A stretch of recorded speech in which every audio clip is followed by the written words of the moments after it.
dalam hidup ini ya, mungkin banyak masalah yang kita hadapi dalam hidup ini, peperangan ya, kita akan menghadapi pertempuran iman. Tapi percayalah, semua masalah itu pasti ada time limit, masa selesainya.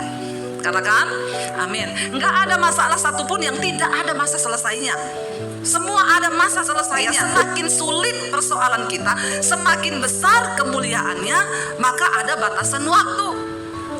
Tetapi jangan engkau berputus asa. Dikatakan tadi, jangan tawar hatimu, jangan patah hati, tetaplah nantikan Tuhan. Saya tadi baca satu kesaksian orang masuk di WA saya, Bu, saya mau bersaksi, selingkuh terus. Ya, kenapa dia selingkuh? Karena istrinya buta.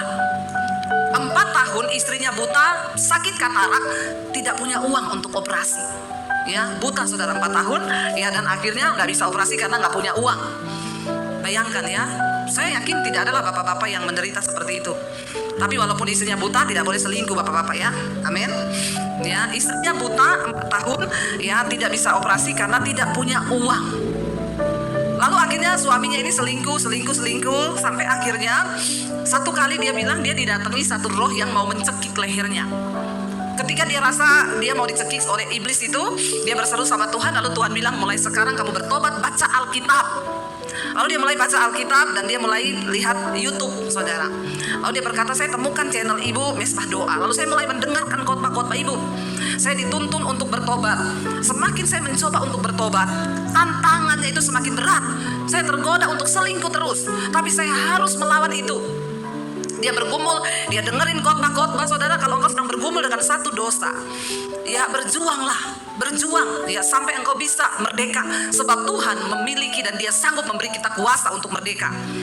Dia berjuang, dia dengerin khotbah-khotbah saya, saudara. Dia dengerin firman Tuhan, Tuhan beri dia kekuatan, akhirnya dia bertobat. Singkat cerita, ketika dia bertobat, dia mulai berdoa untuk istrinya yang buta. Memang tidak disembuhkan dengan cara dia doa terus istrinya melek, enggak. Tiba-tiba di desanya itu ada orang bikin operasi katarak gratis. Tuhan itu bisa bekerja dengan berbagai cara. Walaupun cukup lama 4 tahun, tapi saya percaya itulah waktu dan proses Tuhan buat keluarga ini. Ya, tadinya suaminya sudah stres lihat istri yang buta, nggak bisa melihat, makanya akhirnya dia kecewa mungkin. Lalu ada perempuan ya. Jadi saudara, orang selingkuh itu bukan cuma orang kaya, miskin juga banyak selingkuh. Tapi di sini tidak ada. Insya Allah nggak ada yang selingkuh, amin.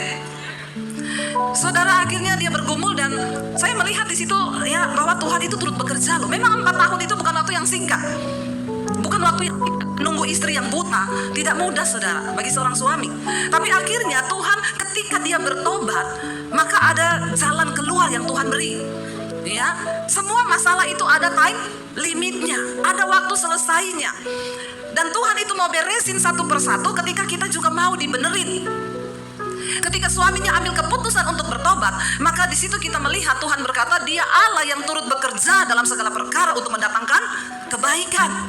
Ya, saya berdoa supaya suami-suami di sini menjadi suami-suami yang setia. Sekalipun istrimu sudah tidak mampu ya seperti itu, buta saudara, ya puji Tuhan dia mendengar suara Tuhan, dia bertobat dan sekarang dipulihkan istrinya. Dia bilang, Bu Debbie, terima kasih, saya mau bersaksi sekarang istriku sudah dapat melihat, semua hanya karena anugerah Tuhan. Anugerah Tuhan loh, 4 tahun loh. Memang gak ada uang saudara, memang kasihan kalau orang itu di desa saudara ya, tidak gampang. Tapi Tuhan turut bekerja, ada time limit. Tidak ada masalah yang tidak ada batas waktunya. Tapi tetaplah setia, tetaplah percaya, jangan mundur, jangan tawar hati, jangan patah hati.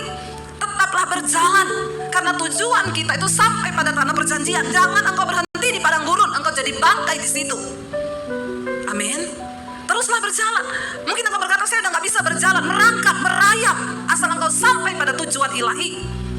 Jangan pernah menyerah Bapak Ibu.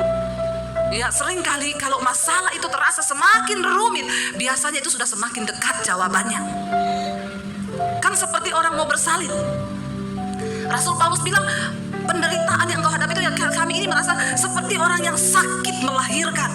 Makin sakit berarti makin dekat waktu untuk menanti kelahiran itu tiba. Ayo tetap berjuang, jangan menyerah di tengah jalan. Mungkin sekarang tapi makin parah Bu, enggak apa-apa.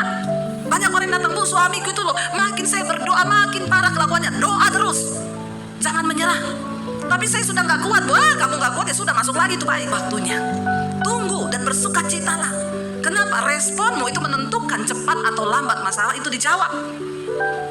Kalau engkau berespon dengan benar, ya maka masalah itu akan segera Tuhan jawab. Tapi kalau engkau berespon tidak benar, jalanmu akan terputar lebih lama lagi di padang gurun.